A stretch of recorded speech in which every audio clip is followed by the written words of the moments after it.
Well, good morrow to you, lads. Oh no, it looks like we've got another red day ahead of us. Some of it has to do with that darn Russia.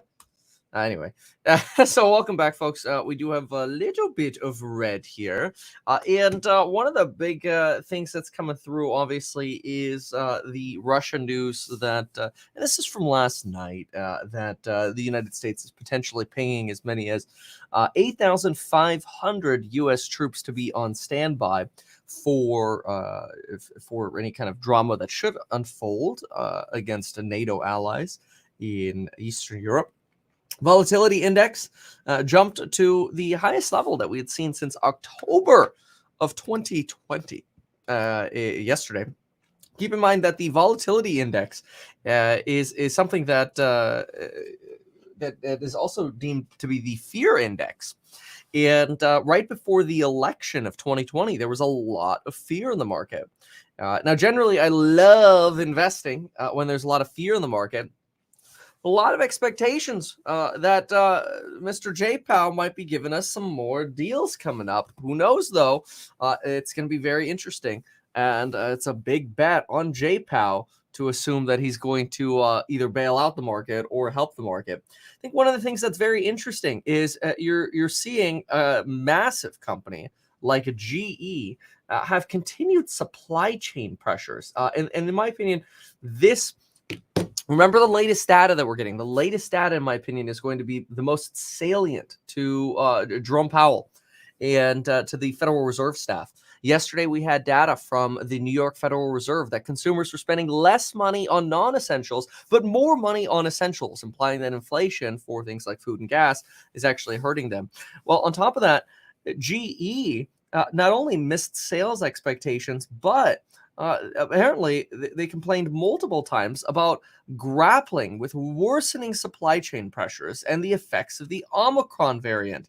And because of this, they are seeing a continued slowdown and headwinds to particular, to profits essentially.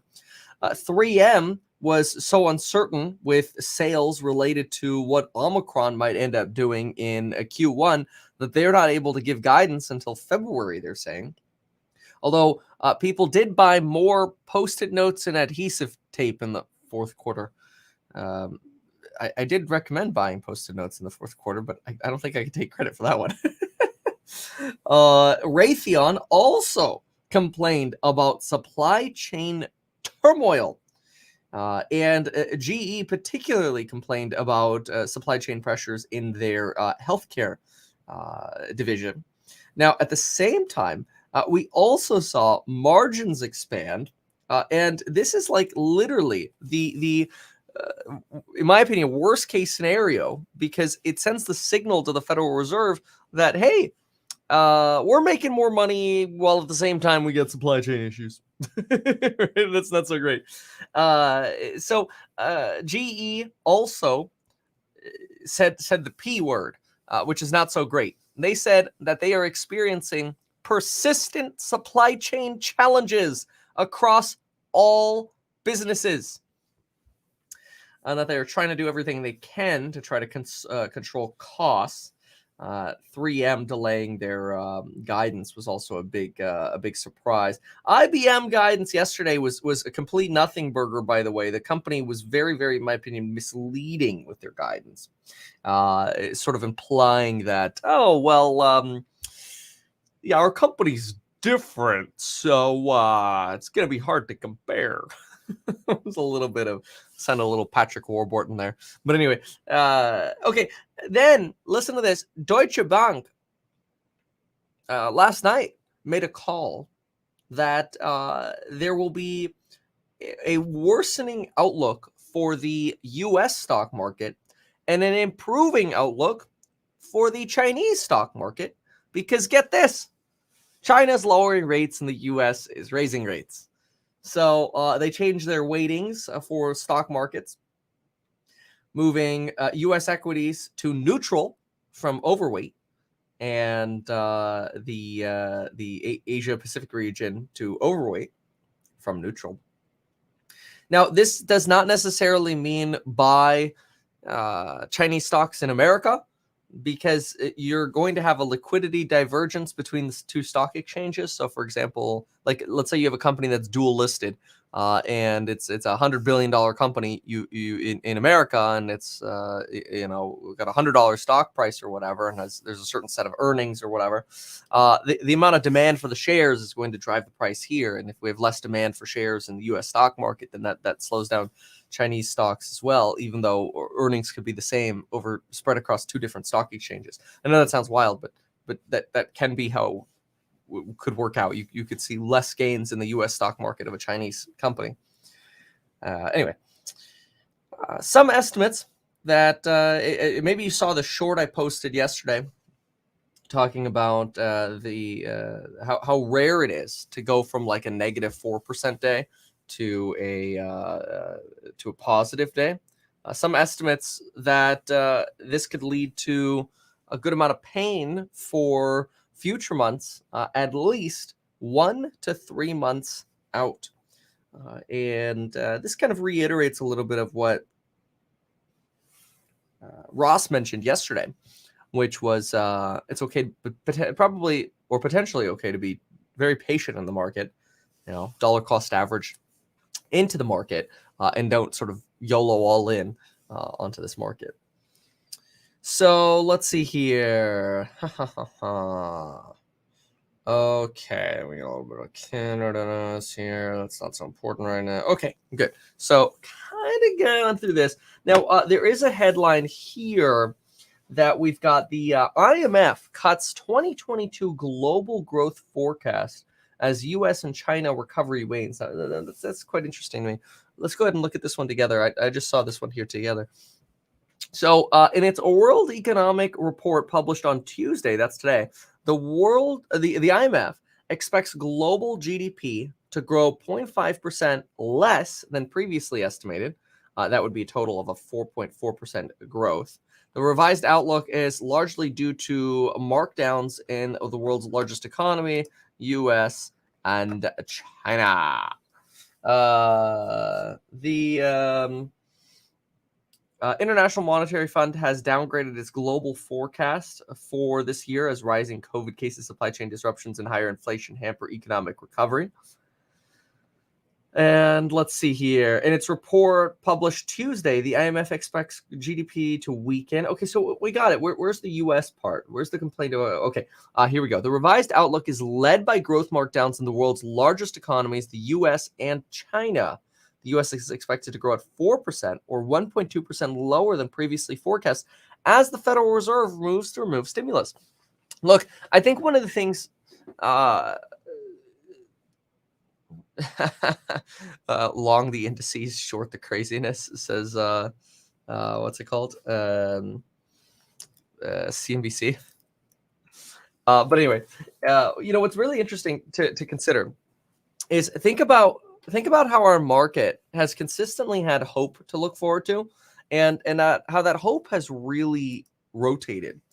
So what's happened is we've gone from this market where in March of 2020, February of 2020 even, we had so much fear, but we always had something to look forward to, right? We had positivity to look forward to. We could look forward to, oh yay, we're gonna get stimulus, or oh yay, the market's going to reopen, right? We're gonna reopen our economy. It's gonna be 60 days to slow the spread, and we'll have a V-shaped recovery, right? Like, where's our Larry Kudlow of the 2020 era, right? We don't really have a Larry Kudlow right now. We have no Larry Kudlow. But anyway, so no one cheering a V-shaped recovery. No hope that we're just gonna have a V-shaped recovery in the summer like we did in 2020. In 2020 in the summer, things actually got better with COVID. There was a period of time where people were like, oh, okay, is COVID kind of over? After the first wave, people were like, it's over. It wasn't really until the winter, first COVID winter, that things really got bad with COVID, like really bad. And, that obviously led to renewed pessimism right around the time of the election, which was a lot of drama. But we were then able to look, so over that summer, we were able to look at stimulus, PPP plans, potentially a second round of stimulus, lots of unemployment payments.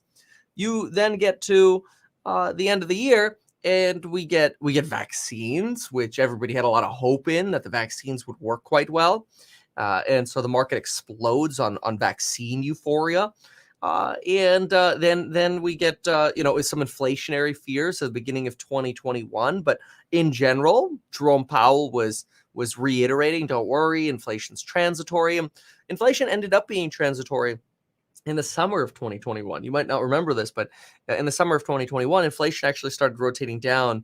This was also approximately when crypto was doing quite poorly, which folks, including myself, were then associating crypto with, okay, well, maybe the reason crypto is performing so poorly this summer is because inflation has plummeted, and it was not necessarily plummet, but it was inflecting down in the summer of 2021, which was really good.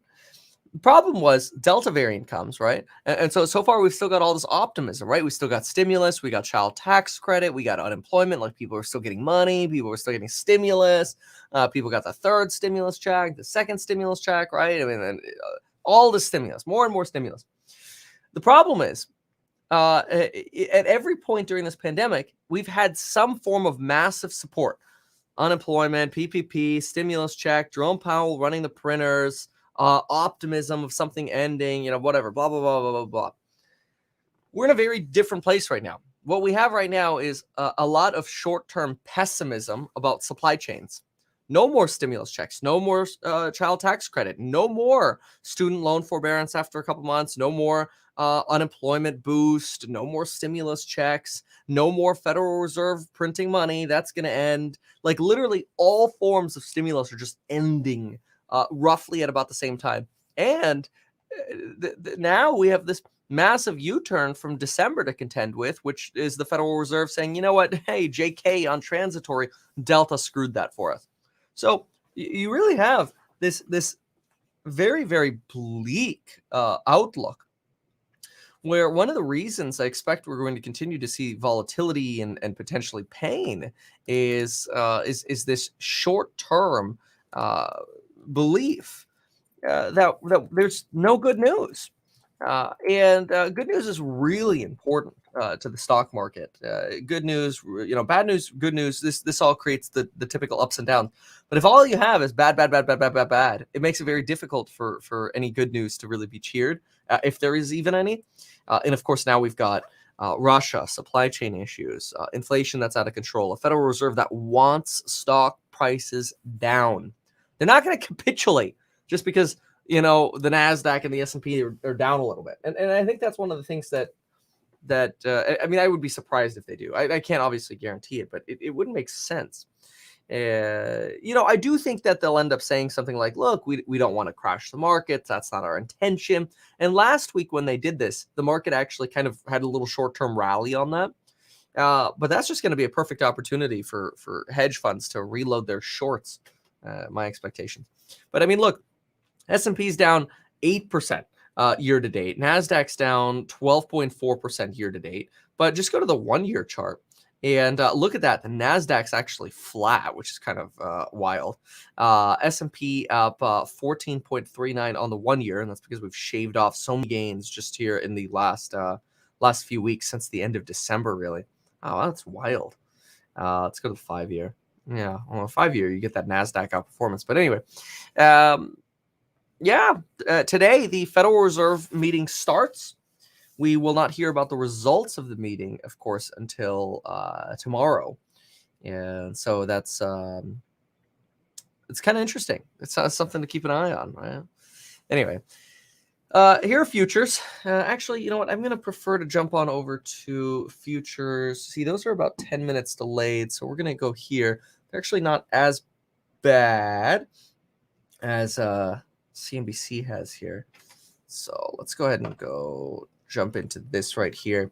So we've got Dow down 2/3, S&P down 1.34, NASDAQ down 1.89 to start the day, small caps down 1.13. I hate the fact that we've got that kind of sort of pain right before the Fed meeting, but I expect that. It wouldn't be surprising to have the most pain right before the meeting tomorrow. Okay, what's the breaking news over here? Let's see what we got. measures being assembled for a case where Ukraine was invaded further by Vladimir Putin. Among the issues that are currently being discussed, a novel set of export controls that specifically would be targeting the ability of Russia to use U.S. tools and software for production of items in the aerospace, defense, AI, and robotics space, with senior administration officials saying the goal of such a policy would be to essentially atrophy the production capabilities and the ability of Russia to diversify its economy going forward.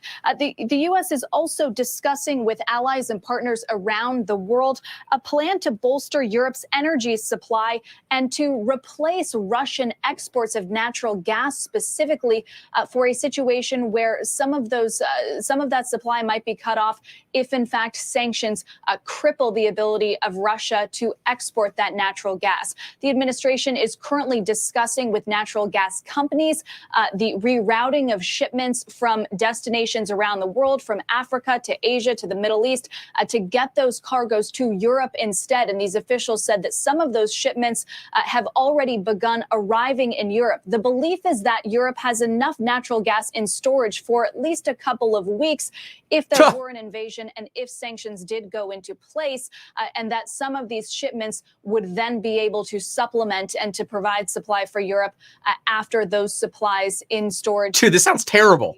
Run out. Certainly, these are contingency plans for a worst case scenario. The administration still hopes diplomacy will work.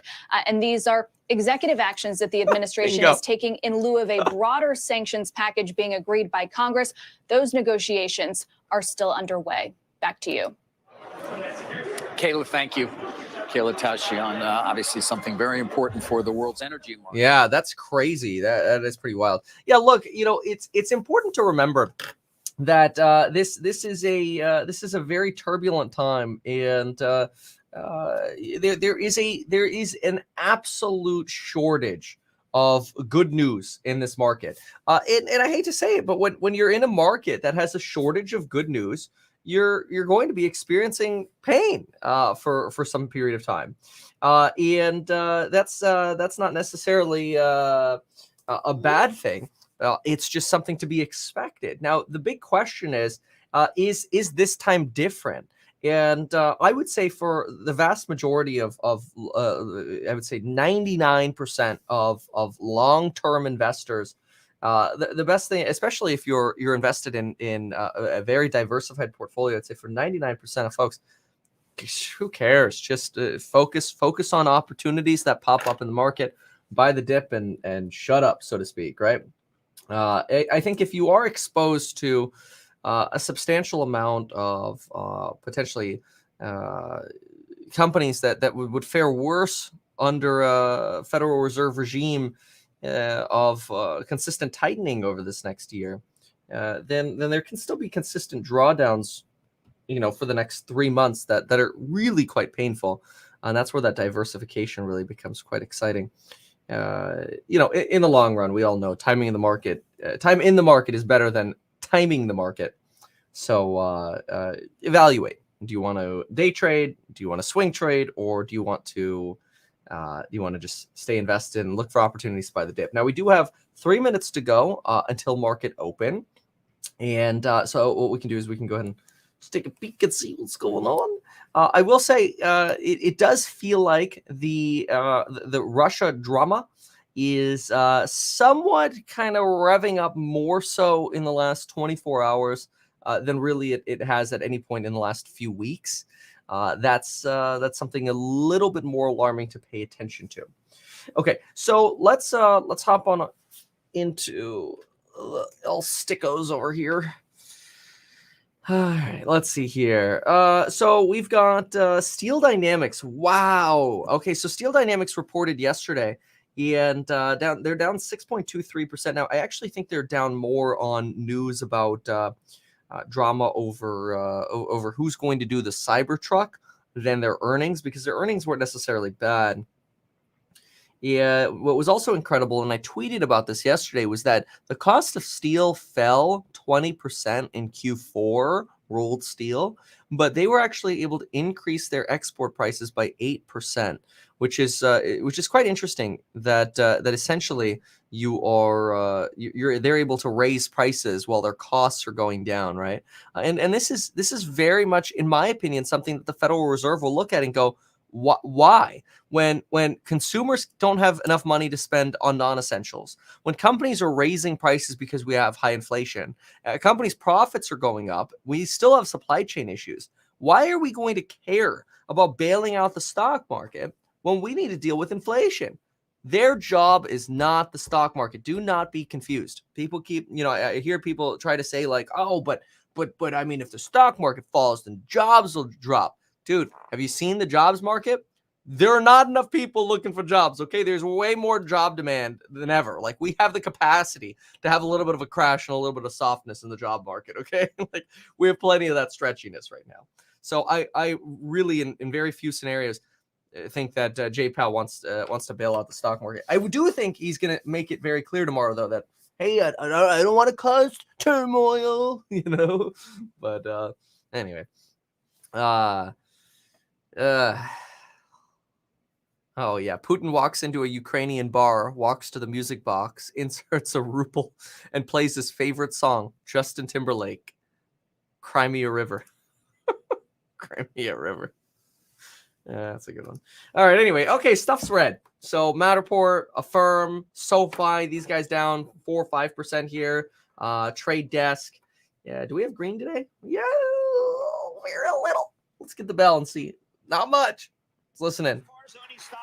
They never knew what it was. They just knew that you could break Melvin Castle. That's having a horrible year again, by the way. Really? Yeah. What is that about? There's the opening bell and the CNBC real-time exchange at the big board. It is Cadence Bank celebrating its recent. That's like over 90% red. What is that? 95% red? I mean, that is a teeny little corner of green in the market. Well, okay, let's go ahead and see how things are actually performing. Okay, so the S&P out of the gate is actually dropping a little bit here.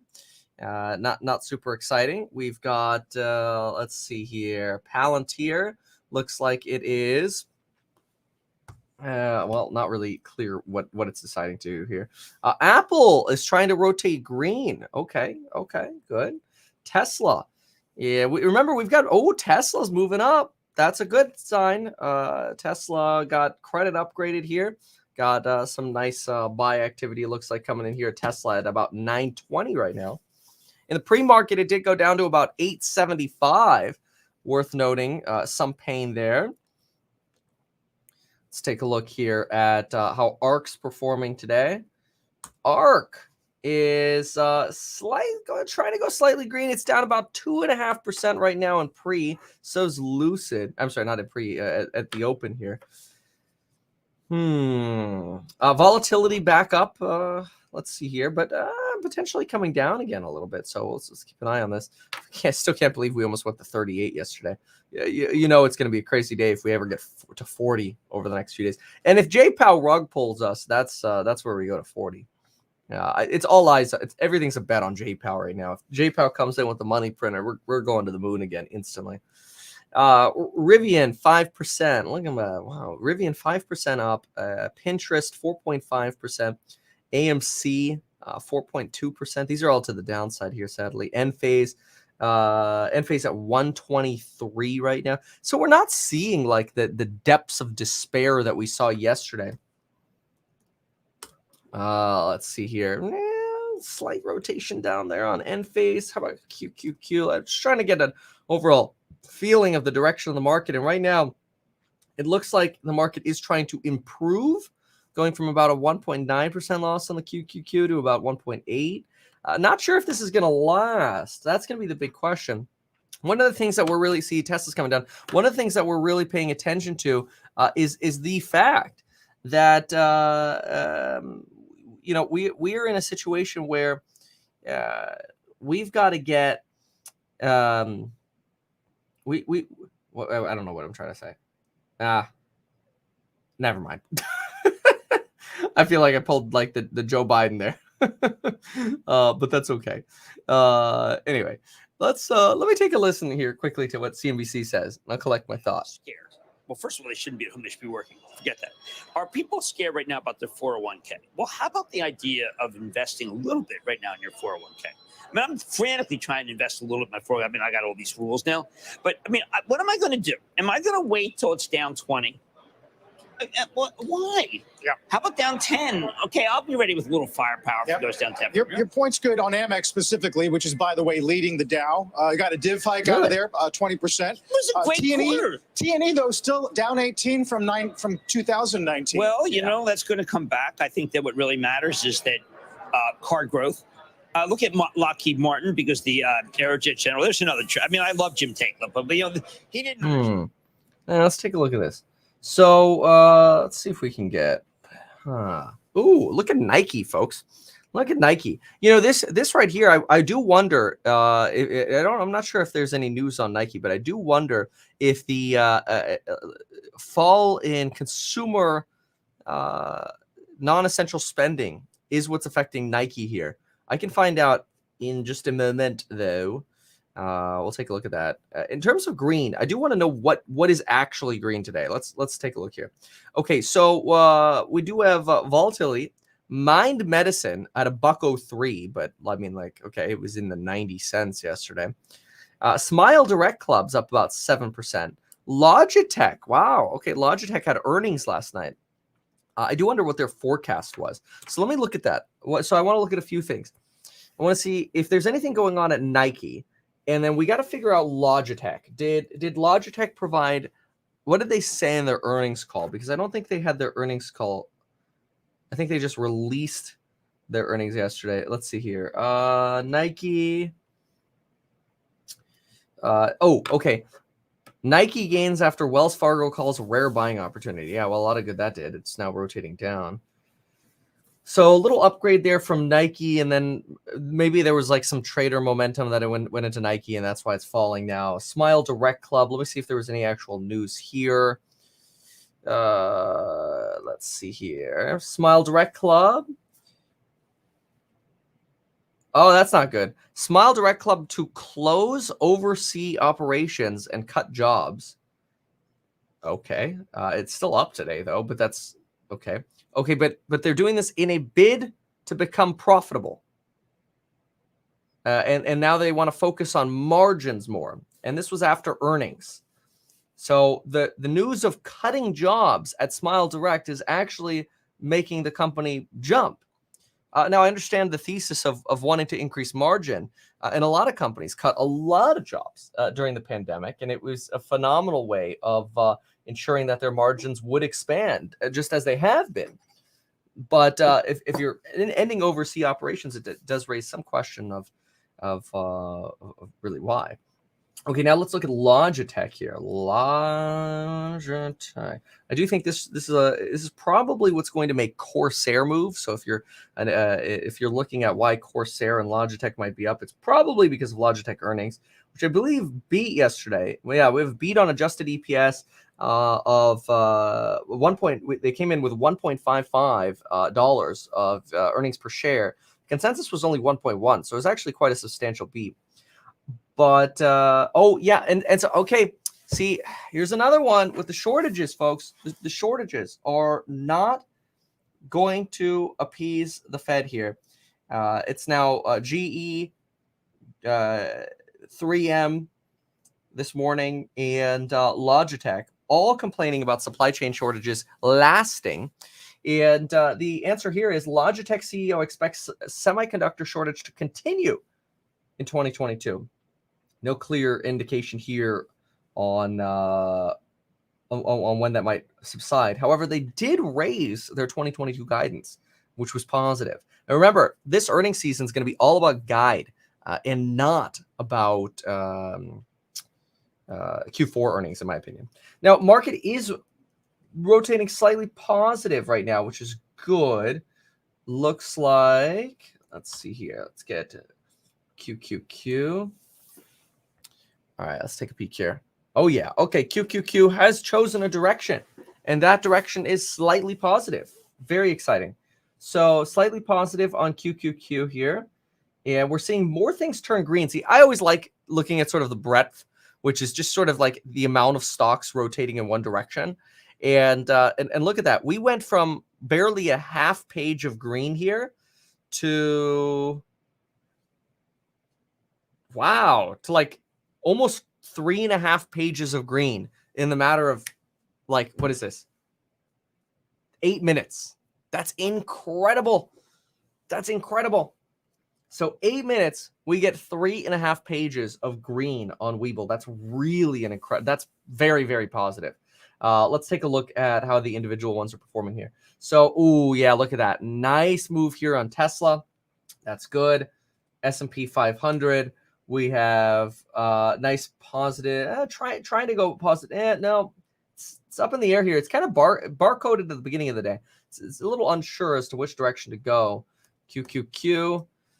Yeah, David here says maybe the beginning of another convictionless rally. Yeah, this is the problem with really a lot of what we've seen over the last 8 weeks has been this: stocks go up, they create an opportunity to short, which leads stocks to rotate down. Stocks rotate down, and what happens when they rotate down? People sell, and it accelerates the selling. And then we get by the dip that comes back in, and we get this sort of back and forth. It's quite interesting. Bloomberg is calling Jerome Powell's plans, basically, the, quote, legacy-defining soft landing for the U.S. economy. Or anyway, that is sort of their expectation. Let's see here. Random Ross question. In the stream before last with Ross, when did he say he was pulling out of the market? Oh, that was when I think the second or third rate cycle hike. That's an interesting question. Yeah, that should have talked to him about that yesterday. That was very interesting. So, okay. It does seem like overall positivity here, though. Look at this. I mean, Robinhood is up, which is very good. 2% on Robinhood. It's at 1337. Hey, that's our number. That's awesome. You got Corsair. Yeah, tried to move up here, coming right back down. Tattooed Chef, it's at 1225, kind of slipping a little bit here.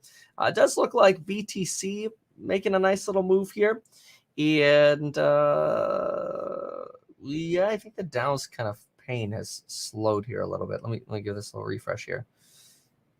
Yeah, Dow's still down about 0.91%. NASDAQ futures still down about 1.72, and S&P still down 1.4. Take a look at BTC, for example, here. And BTC really trying to break out over here out of the tether, so to speak, of about 36.4, and really trying to push up to about 37.5. This is really a big push that we're making here. Okay, let's see if there's a particular. Yeah, it's not so much that the indices are green here. It's that we saw a massive shift in the breadth of individual stocks that turned green. That doesn't necessarily mean the indices have to turn green, because remember, the indices are so heavily weighted by companies like Apple and Microsoft, and we have earnings expectations to contend with. And take a look at Apple here, folks. Apple rotating down just over 2% right now. And let me see here. Revisions down on iPhone sales, probably not going to be too exciting. So let me look at after the market. Okay, yeah. So we have Microsoft reports after the bell today, and then Tesla's after the bell tomorrow. Of course, Tesla's earnings, in my opinion, will not at all hinge on what happens with what's it called? Trying to say. Tesla earnings, in my opinion, will not cause the stock to go positive or negative. It will be Jerome Powell that causes the stock to go positive or negative in the afternoon. That's an expectation I have, just because I don't really think we're going to get substantial surprises from the call tomorrow. Maybe a little bit more of a clear product roadmap, some enthusiasm to balance out the downside of no Cybertruck anytime soon. Maybe they'll throw up some pictures of the Cybertruck.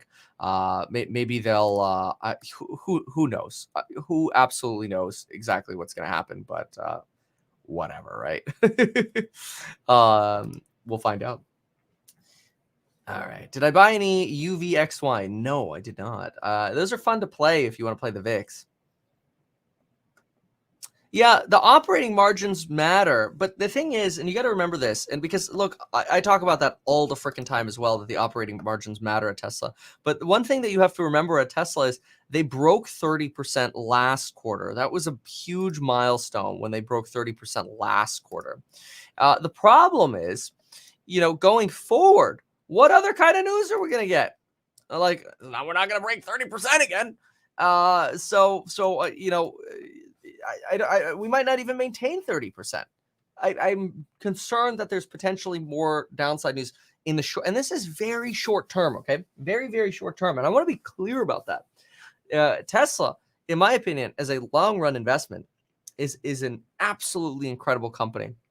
And I was extremely invested in Tesla compared to having any semblance of a diversified portfolio.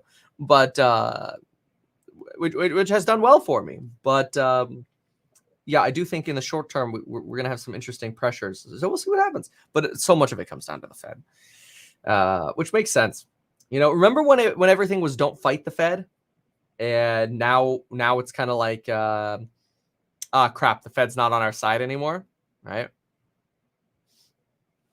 So it's not in my opinion. I don't think it's actually crazy to be,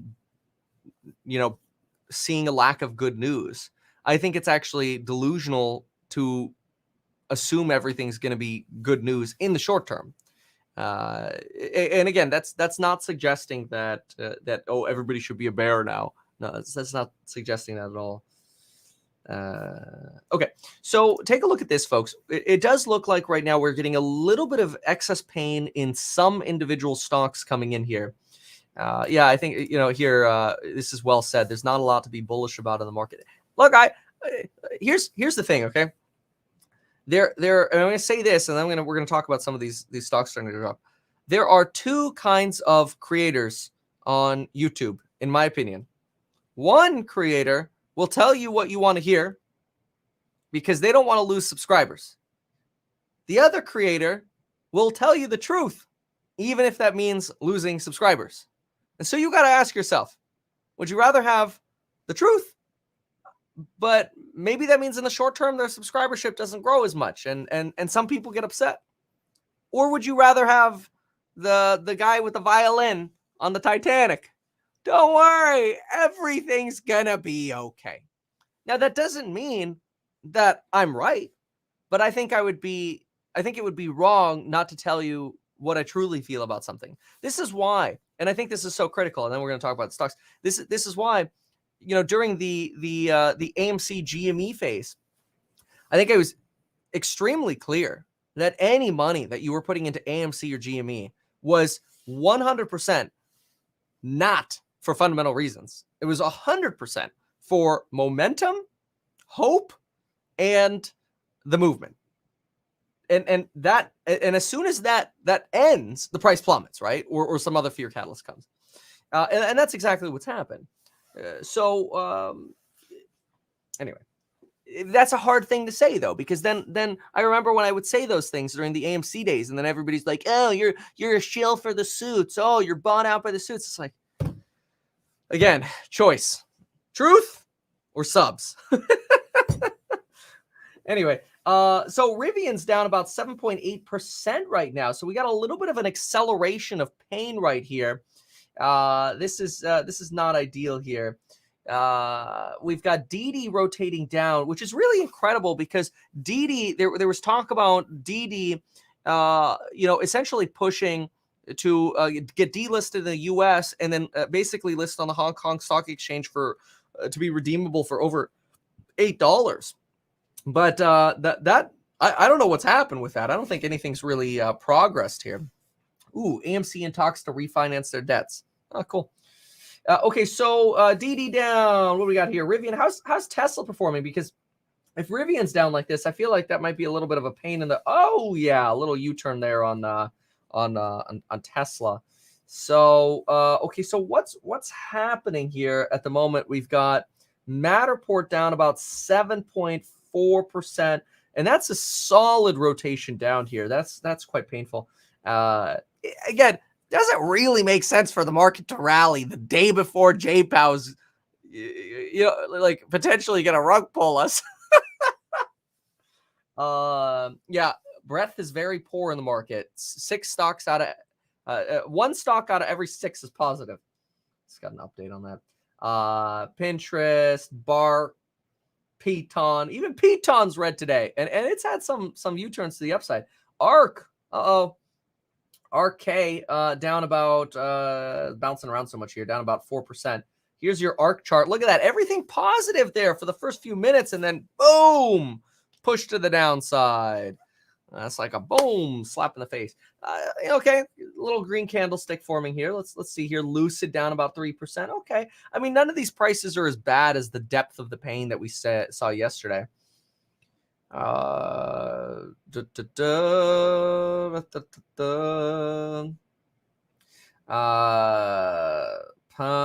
SoFi, Google, Tesla. Okay, all right. Let's see if we get a little bit of a pop here again, if this is just short term. Let's briefly also look to see what kind of news maybe has come back. Let's take a look at that. Okay, let's see. Jimmy here complains, try telling us as you sell or before you sell. Okay, look, I am so tired of this. I'm so tired of people suggesting that somehow I'm magically supposed to instantaneously know how to convey to you a complete 180.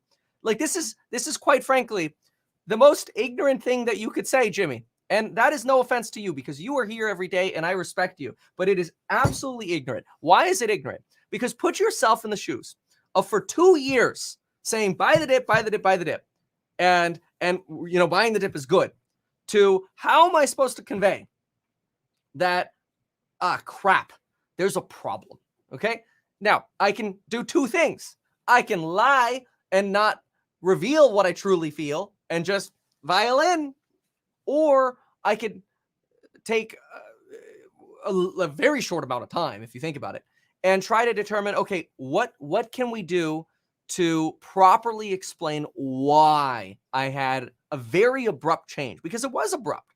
It happened over the course of about 8 hours. So what happened in those 8 hours, right? That's difficult to do. And the fact that after I made my decision and had a plan and had the answers, course members knew within an hour. I put together a 35-minute video within 24 hours. Could you go to Congress? Please, let me ask you this. Can you go to Congress and get answers within 24 hours? Can you go to the Fed and get answers within 24 hours? Do you even get disclosure within 24 hours? No, of course not. So like this unreasonable expectation that somehow one person, not like a team of people, but that somehow one person is able to just instantly give you all of the answers is absolutely asinine, insane, and ignorant. Put yourself in the shoes, and then you stop saying stupid stuff like that because it's not that damn easy. I did my best. God damn.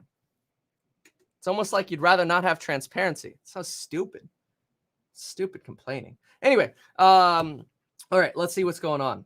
So let's see here. Tesla. Okay. So just volatility here, really. Okay. So not, we saw this sort of red moving here and then got a little volatility. Okay. Let's take a look at some of the news in the back end here. Let's take a look here.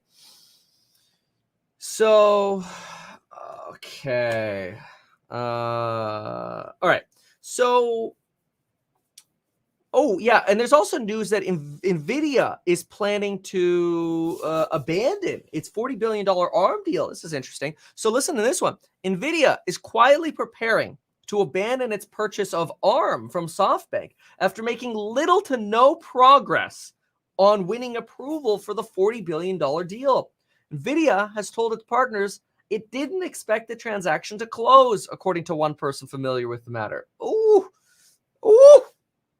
that's not good. That's not good. This was a big underlying hype movement for Nvidia, that essentially Nvidia would become this this massive conglomerate, almost like the Apple of the chip world, right? So this is a little bit of an interesting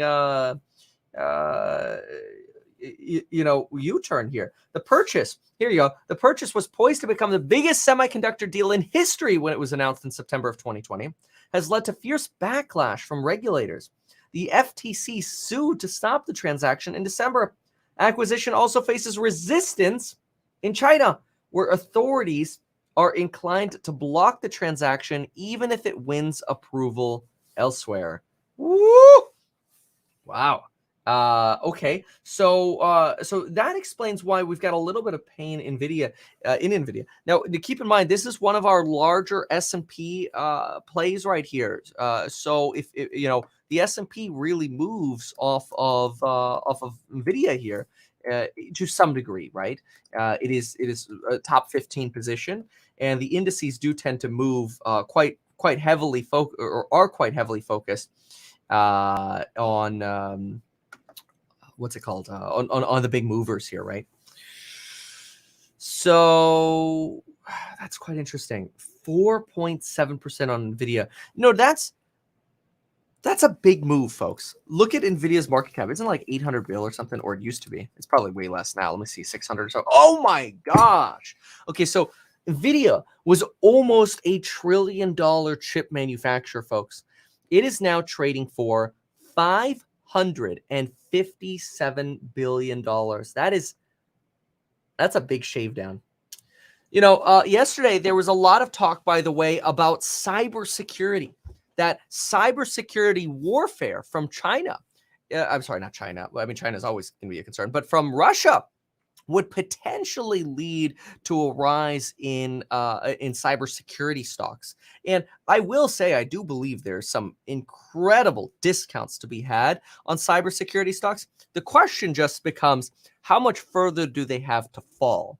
And I think this is where one of the big things that has motivated this at least temporary shift by me and by the dip is that I actually do believe that we are so far from mass capitulation in the stock market that there could be some really ridiculous sell-offs if Jerome Powell goes dirty on us. I really hope he doesn't. And if he turns bullish, this market U-turns quickly. But I just don't trust the guy as much anymore. I saw what he did in February of 2021. I saw what he did in 2018. Janet Yellen and Joe Biden are so politicizing this inflation issue, which makes sense. It is a very political issue. And they're putting so much pressure on Powell. Like Janet Yellen went from somebody who was relatively neutral in the markets as chairwoman of the Fed. She I feel like was very apolitical. But as soon as she joined the Treasury Department, oh my gosh, that political hat came on. Everything's about the left progressive agenda now, which that's fine. Like, I'd rather just know, okay, you've changed your mind. Like, that's okay. I understand now. Your progressive left agenda is what you're pushing right now, which, again, fine. There are benefits and there are drawbacks. The problem is, in order to perpetuate that agenda, you need inflation to go down. As you may have heard yesterday, that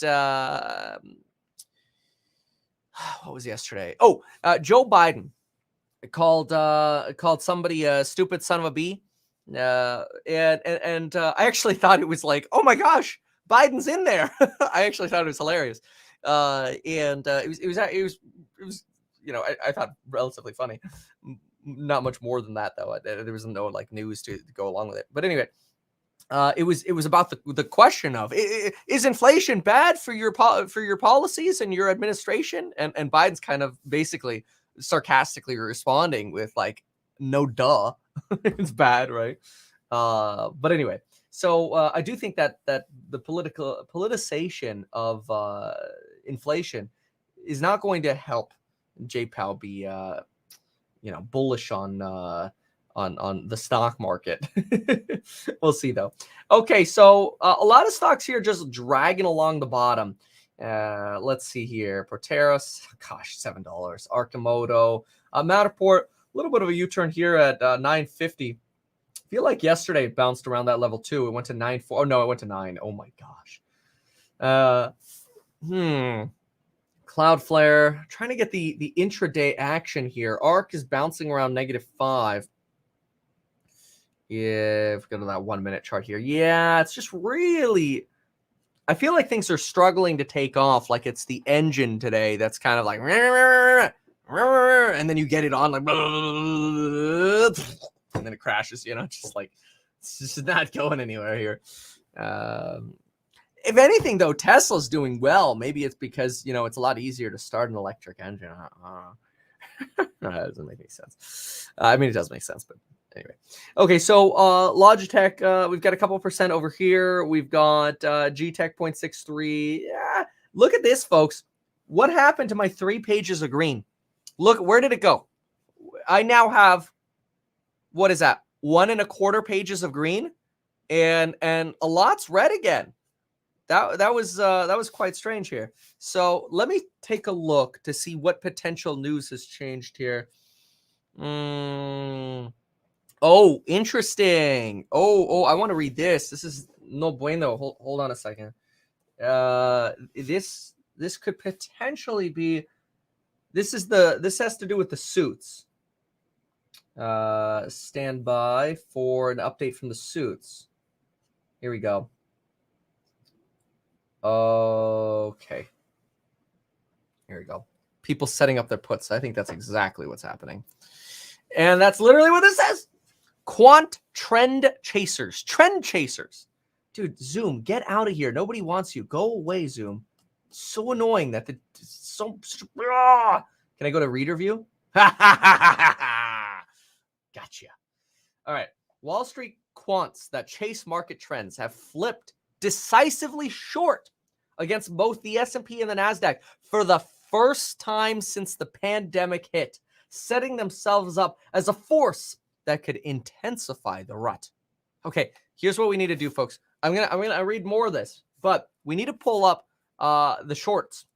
Let's pull up our short data, which I pay $700 a month just for one stupid piece of software that gives us a little bit faster access to the short data. And that's because y'all love that I word, the inflection points. you gotta love the I words.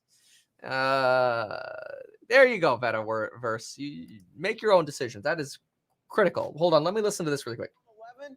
Well, it's better. 113.8. So outperformed with regard to expectations, but sequentially, it's following an unrevised 115.8. So 2 points lower, but better than expected. If we look at the current situation, it's at 90.8 versus sequentially 96.9 with a subtle revision down to 95.4.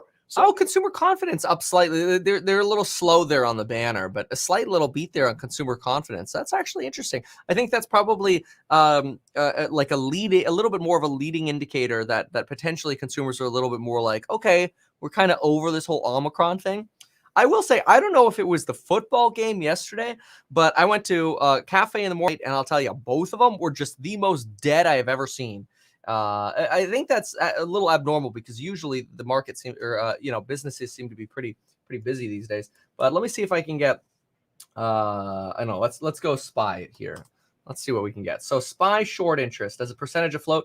Yeah, you are seeing a little bit of an inflection point up. Here, let me move myself. There we go. All right. So you're looking right here ish where the mouse is.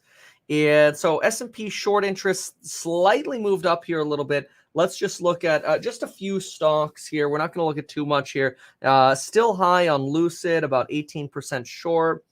Yeah, that's definitely a rotation up over the last couple weeks here on QQQ to 13% short. The SPY's 19% short, which is incredible. Kind of similar here on ARK-K. Let me go to like ARK-F, for example, because FinTech's just been getting wrecked. 10% short, okay. Palantir is very, very low short. Let me go to like, I'm just going to do a few here. I don't want to be stuck in this forever here. Matterport has actually rotated down a little bit, probably because it's gotten so inexpensive. Let's try like SoFi. Yeah, SoFi's actually rotated up in its shorts here recently. Open, kind of flat at about 15%. The fintech space, I think, has been very easy to short. Hood, 8% there. Tattooed Chef. Let me try. I don't know. What's a yeah, Shift Technologies. That's a good one.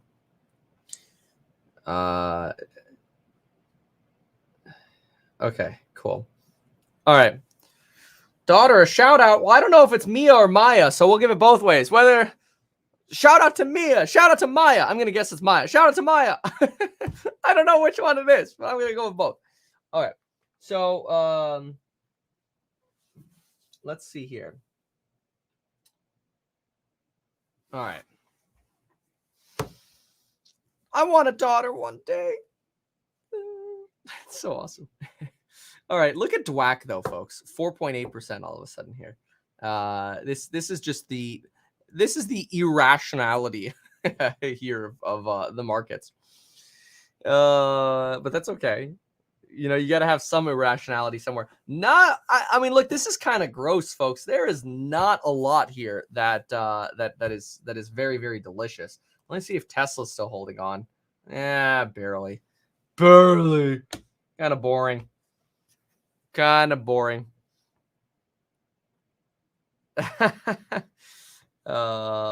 Okay, so pins.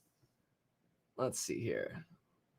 Okay, Playboy's down 9%. How is Shopify down 9.3%? Oh my gosh, what happened? Proterra down, Coinbase down about 7%. Hyliion, Matterport, these guys all now down 5% down. Now Shift Tech another 4.8. Look how quickly it gave up that rally yesterday. Etsy down 4.65. Nvidia's about the same spot. Ugh. Oh, well, we were gonna keep looking at that short article there on quants. Here's QQQ, folks, now down 3% on QQQ. ARK, folks, down 5.1%. There's no good news to be had in this market. It's another little dead cat bounce rally from yesterday. Not a surprise. It is honestly exhausting though. Okay, the S&P flirted with a correction on Monday. Fast money traders known as commodity trading advisors were busy unwinding positions and accelerating the sell-off. It leaves them bearishly positioned against both the U.S. benchmark and the tech gauge for the first time since March 2020. Yet strategists say that this volatility-sensitive cohort is far from capitulation, raising the risk further of further deleveraging, feeding into the future stock turmoil. Let me go to, I just want to see potential. I don't actually think we've seen a lot of liquidations yet on crypto. Let's see here. Crypto liquidations, CoinGlass.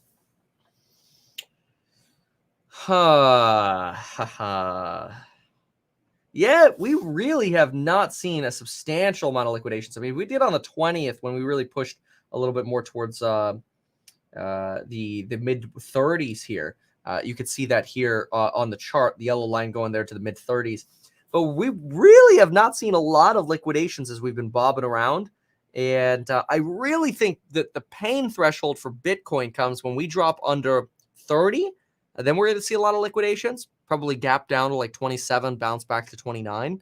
And then the next level of liquidations, 25. 20, and that brings you down to like 19.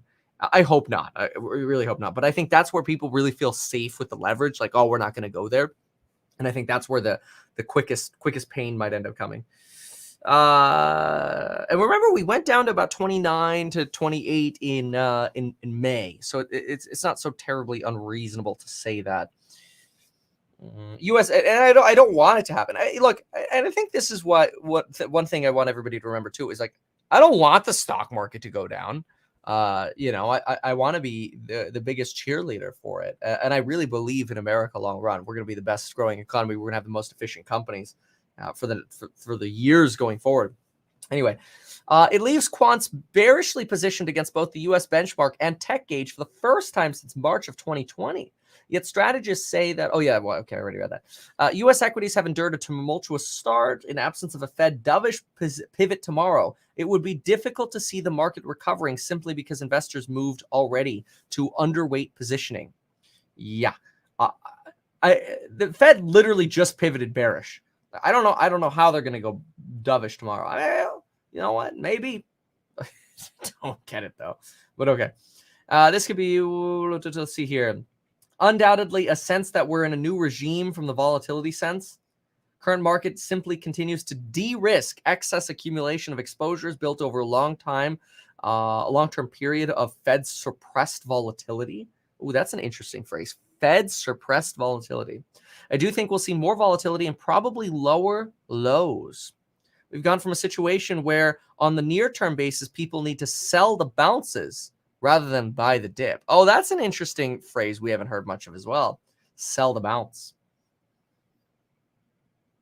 Back at JPM, the team sees the potential for trend followers to add to any more selling, positioning among the cohort of roughly 340 billion of systematic investors fell. Okay, whatever. All right, let's take a look here.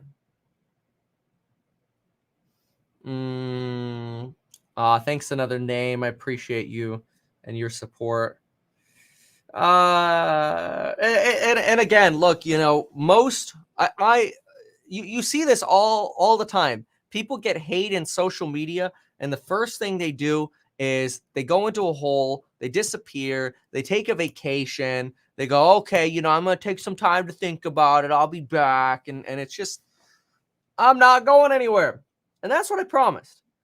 I didn't promise that I made two promises. One, I'm not leaving. And number two, I'm not selling my AMC stock. I kept my promise. Doesn't mean I can't trade my portfolio. I want to do something with my money. I can do whatever I want. The exception of AMC stock. Anyway. So let's see here. Okay, we're at about a page of green here. American Express is probably moving on that consumer confidence figure, but may not be only that. Smile Direct really gave up a lot of that, a lot of the gain that it had from saying it's going to cut jobs. I really thought that was kind of wild that it would rally on the idea of closing down their European or overseas operations. That's quite strange to me. You know what has oddly been an incredible like, I don't want to say safety net, but something that has really been like glue that has kind of kept the market stuck without losing, like so stability glue has been like some of the recovery stocks, the Delta, the Cheesecake. I just haven't seen as much pain. It seems like every day these guys are stuck over here at the 0.5% to 1% area, Walmart or whatever. Not as much pain. Tesla quite volatile here, but yeah, anything tech, folks, tech, profitless tech, software. You can't win. You got to know we are in an environment where you just can't win right now. Profitless tech and pain in software. It's terrible. Like Cloudflare, it's going to be 4 years before they're profitable. So people are like, fine, I'll come back. It's not a bad company all of a sudden, Matterport, phenomenal freaking company, best product in the world for 3D scanning. But the path to profitability isn't there. So it's just indiscriminate is what it is. Oh, we wanted to look at what's going on with Shopify. Like, why would American Express be up, but Shopify be down? Which, by the way, Shopify being down is not so ideal for a firm because Shop Pay is actually done by a firm, which, if you think about it, it shows you the tentacles of a firm. A firm is okay. IMF, inflation higher and more broad-based than anticipated. Oh, that's terrible. That's also in the IMF report that came out. That's, by the way, okay, people forget this. In the Fed minutes from December, you got to remember the Fed said inflation is broadening its impact, and that's very, very bad. Shopify. Price target cut. Oh, that's a big one. KeyBank Capital cuts them from $17.50 to $12.50. Cheers from Canada. Hey, Lauren's half Canadian. That's awesome. Hey, if I get my Lucid review or my Lucid today, I will. I'll put a review together with Ross tonight. That'll be really fun. I don't know. I don't know if it's definitely going to come today. You know. Let me see. Yes.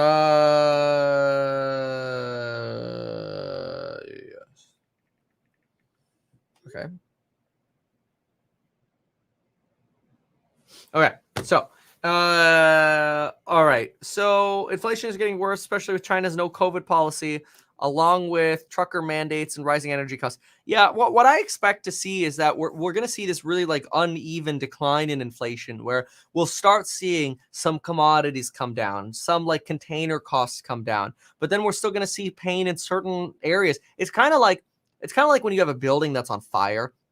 Everything's on fire. That's where we are right now. And you've got like the Fed, J Powell's, got his hose and he's really trying to douse inflation.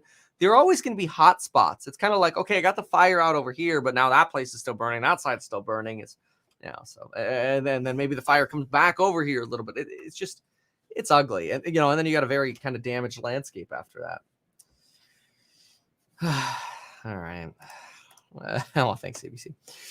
All right. So, all right. What are the bonds doing in the broader indices here? It's not good. It's just not. It's just garbage. Okay, it's just garbage. You've got the Nasdaq down 2.65, the S&P down 2.28, Dow down 1.82. Maybe we'll get a little bit of volatility here or there. 1.74 on the 10-year. Big deal. All right. So let me try to get a direction again here, some directionality on some of these. Okay, so Shop feels like it's trying to bottom right now. Okay, cool. Carvana 144, just going straight down here. Rivian's bobbing around here. Pinterest 7% trying to come up. Okay, we have a little bit of a beginning of some green forming here at about 7:15. A lot of stocks are reiterating that. I like seeing that when multiple stocks at the same time are making a similar move. Hey, Alexa, I really don't want to hear it right now. Tesla down 1.22. It's actually not terrible.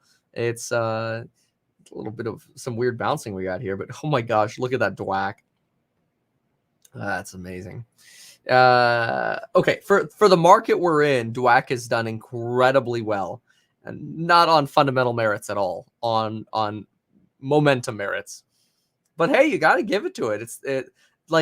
I feel like the more unpopular Joe Biden becomes, the more DWAC goes up. So it's kind of like Joe Biden's popularity is this, and then DWAC does this. So you have that sort of divergence.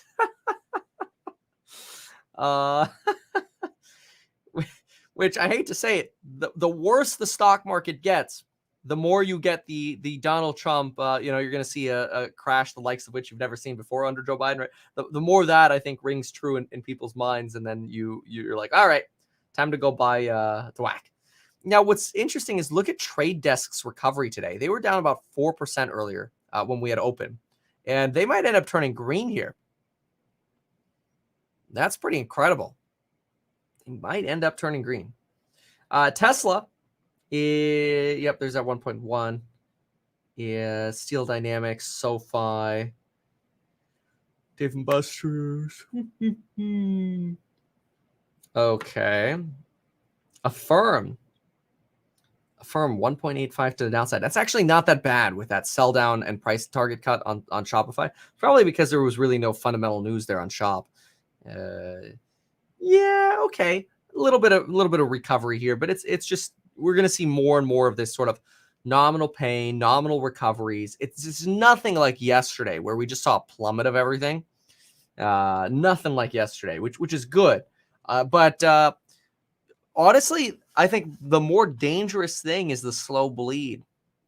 The 1%, day after day after day after day. Because you know what happens? If the markets are red 1% day after day after day after day after day, people get exhausted.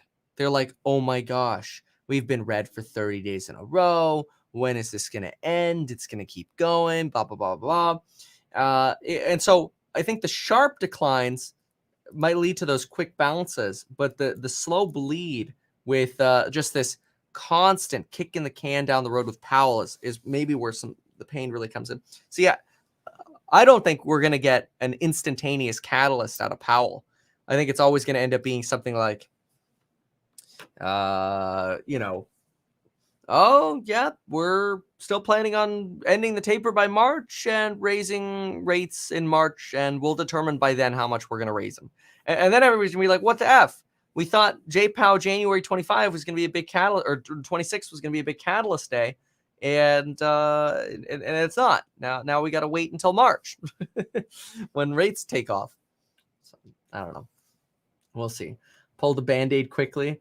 Yeah, I don't think the Fed's going to do that because, see, if the Fed raises rates tomorrow, which would be very unexpected, then they're going to crash the market. Then they're going to have problems. I think they'd honestly prefer the slow bleed. You want to send a signal to the Fed, stay down 7% and hit the circuit breakers. That'll be your signal to the Fed. Anyway. Okay, quick look here at Bloomberg. Keep in mind, my birthday is in 3 days, which means the coupon for any of the amazing programs on Building Your Wealth, link down below, does expire in 3 days. There are many of them, from going from zero to millionaire, investing in real estate, to the path to wealth, which combines a little bit of everything and analyzes probably somewhere around 64 different scenarios of what people might do differently in their situations. It's not personalized financial advice, sort of broad-based, what would Kevin do in your shoes kind of thing. To property management, real estate agent, making YouTube videos, and then, of course, Stocks and Psychology of Money, which is two-part. It's about 80% long-term investing and 20% trading. Okay, so let's see here. Any news? Here's a question I have for you. Who's excited to get an Omicron-specific COVID vaccine? I mean, I think it'd probably end up being something like a flu shot, but that's interesting. Ukraine's defense minister downplays risk of Russia invasion. Ooh, I wonder if that's helping. Is that helping markets a little bit? Let me look. Oh, look at that bounce on the SPY. Come on, folks. Look at that freaking bounce on the SPY. You cannot tell me the TA does not work. That's insane. We are just bobbing between that range right there with a perfect bounce. Wow. Oh, interesting. Yeah, we're getting a little bit of Fed survey response. Oh, hold on. What's this? No, this doesn't seem like bad news. For January and part of February, but they expect acceleration. You know, Morgan, everybody has been just saying, you know what, this turnaround or the end of this virus is just around the corner. And so I think they just keep, pushing it forward where we get back to some normalcy, where we start to, go out and use services and have the full dynamic of the economy in full force. And I guess that's the color behind that increase in GDP. Yeah, that sure would be nice. I think people are looking forward to that. Steve Leisman, thank you. We're going to get a check on Bitcoin this hour as well. All right, we're going to pull off this.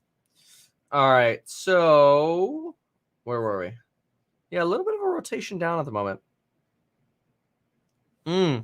Yeah. Let me put it this way. What's my take on the market is essentially twerking right now? Oh my gosh. So what's my take on Google? I really love Google.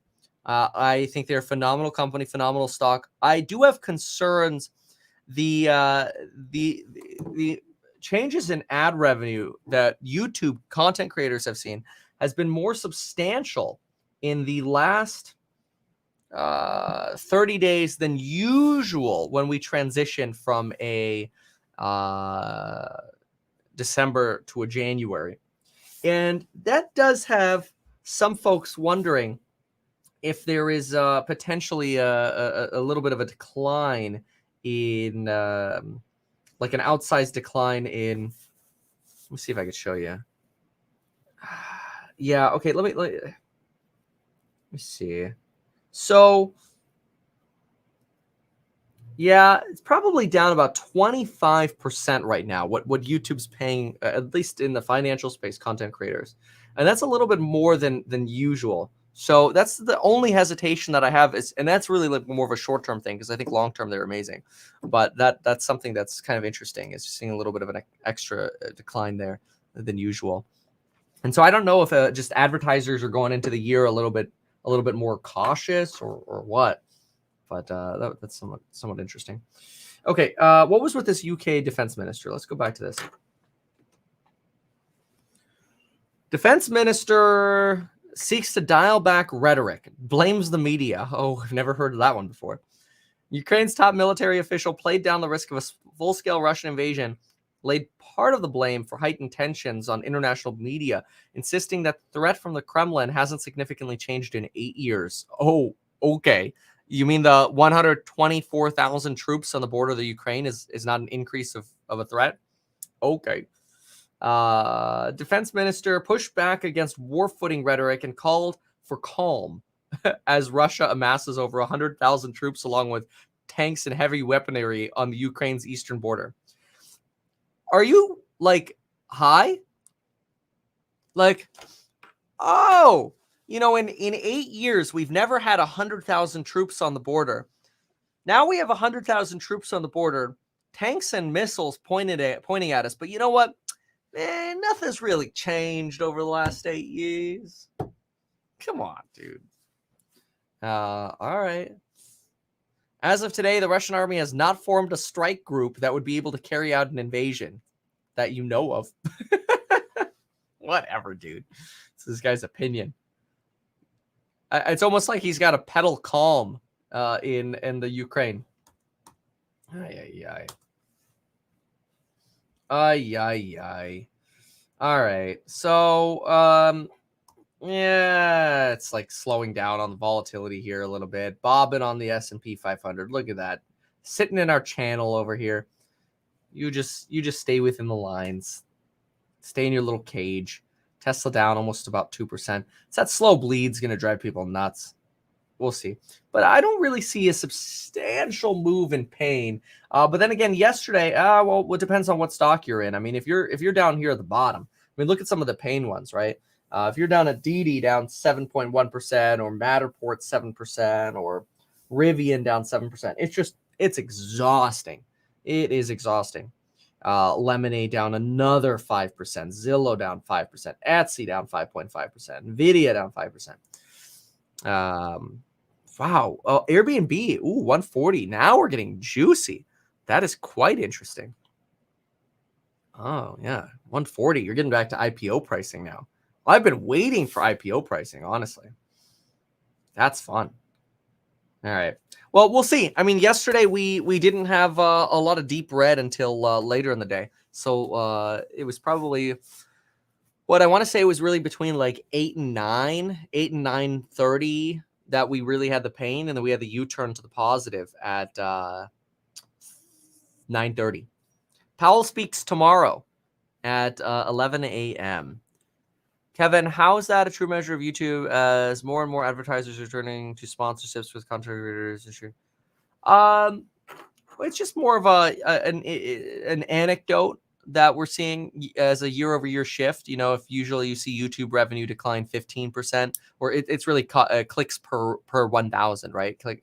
Payment per mil is what they call it. If you usually see a decline of 15% now, and it's like year after year after year, it's like, okay, 15%, 15%, 15%, 15%, and then all of a sudden it's 25%. Well, then you look at it and you're like, oh, it just sort of raises an eyebrow. It's not like really a strong data point. All right. I'll take one more peek at the indices. I'm just kind of curious. Dow is down 481 points, 1.4%. S&P down 1.97. NASDAQ down 2.37. Not as terrible as we saw earlier. Russell, though, down 3.25. We'll see. We'll see how we evolve over the next few hours. Anyway, thank you so much, folks. Nervous about J-Pow tomorrow, but let's see what happens. All right, thanks so much for being here. We'll see you soon. Bye.